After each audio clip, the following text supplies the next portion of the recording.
Ito na, no, dumating na rin si Captain Ray. Ito si Colonel Midran. Ayan yung mga kasama natin, si General Kita. Ha? Capri. Sabi natin nagsama. So, yan.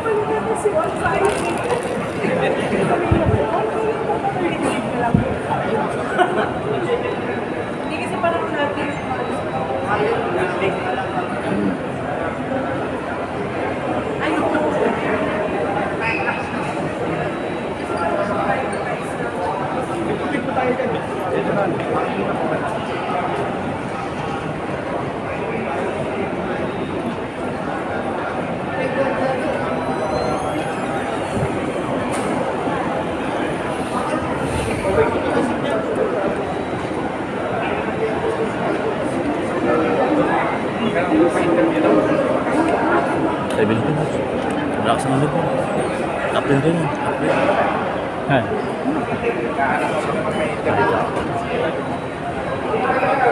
Sir, good morning sir. Nandito ngayon yung tropa, no? At kasama kami for support kay General. So, ano bang asa natin ngayong mangyayari sir? Pagdating ni General Romy, isi-serve yung arrest warrant sa kanya ng CIDG NCR.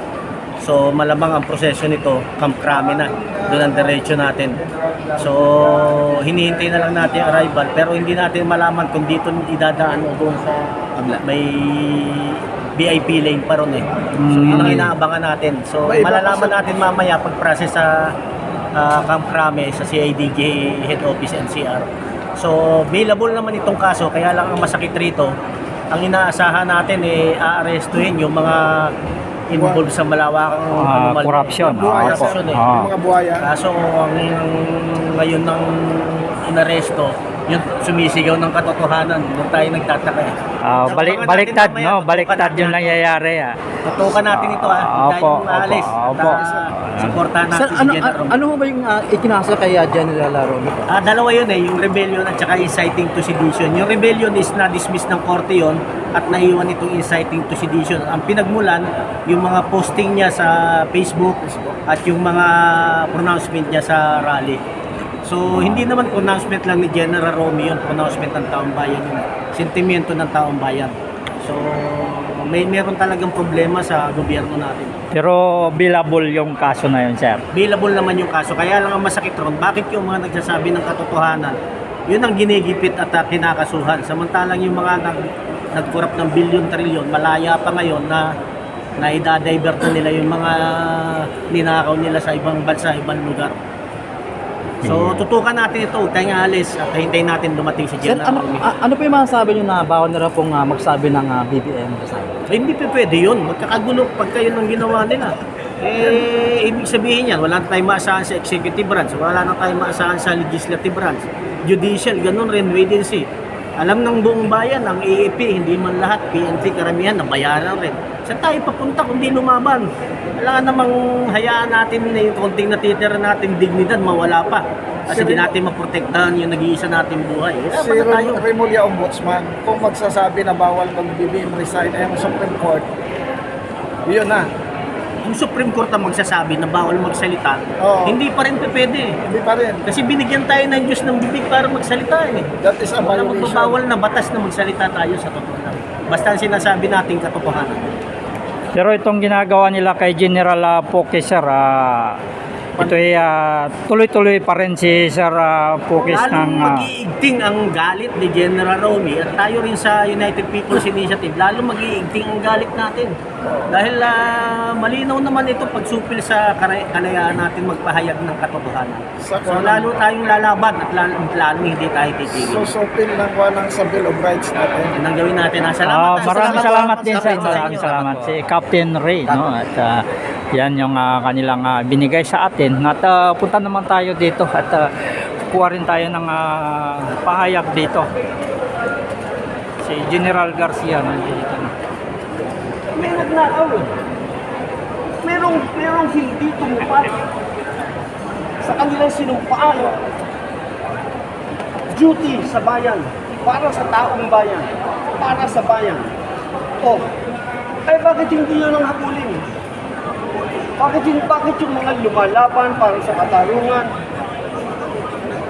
para sa mga walang boses na namatayan dahil sa baha? Hindi yan makasibo, dahil inilalaban namin para magkaroon sila ng justisya. At iliit na istalong hinuhuli niyo. Gusto namin yung Blue Martin. Ha? O, di ba? Blue Martin. Blue Martin. Hindi, masarap yun ah. Blue Martin. Mali. Hindi pala Blue Martin. Blue Martin. Hindi, biro lang yun. No, but seriously, General Popis is a medal officer of the Armed Forces of the Philippines. Bago kami manggulo sa tao, ibang klase panggulo gagawin namin kung gusto namin manggulo. Pero hindi ganun. So maraming salamat po, tulungan nyo na lamang po kami sa aming paghahanap ng katarungan para managot ang tunay na mananagot. Kung araw ang ingay-ingay ninyo sa pananagutan eh. Eto na ngayon, pananagutan, bakit tahimik kayo? Yes. Di ba? Laban tayo. Salamat po, maraming salamat. Laban tayo. Nandito na. Nandito na laban. Okay. Wala na kasi. Ano first name? General Attorney Garcia. Antonio Garcia. General Attorney Garcia. Anong first name? Virgilio Garcia. Virgilio Garcia. General Attorney Virgilio Garcia. Yan. Okay.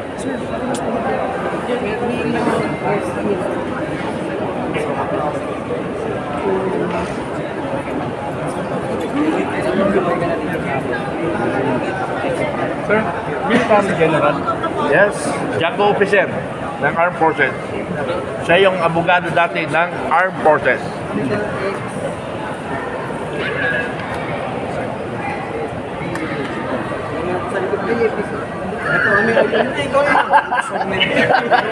Hindi pwede, alam mo kung bakit, General? Corporal lang ako sa... Oo, reservist. Ako nga pa. Corporal ako, corporal at general eh. Ay, oo. Corporal lang ako, corporal. Para ko si Hitler, corporal. Pero baka attorney na-acquat kasi ang lawyer kagad kapitan eh. Hindi, Kapitan ka na. hindi, ROTC. Oo, eh, kasi ROTC. hindi na-upgrade yan eh. Pero na-apply. Hindi pa naman ako reservist eh. Ano, Hindi, technically, reservist ako kasi nag-ROTC ako. automatic ka. Pero corporal lang ako. Para apply tayo para kasi. Kasi hindi naman ako nag-COCC. Hindi naman ako nag-COCC. Kaya nga, pwede ka maging lieutenant colonel sa kanya. Ano, gagawin natin, lieutenant colonel.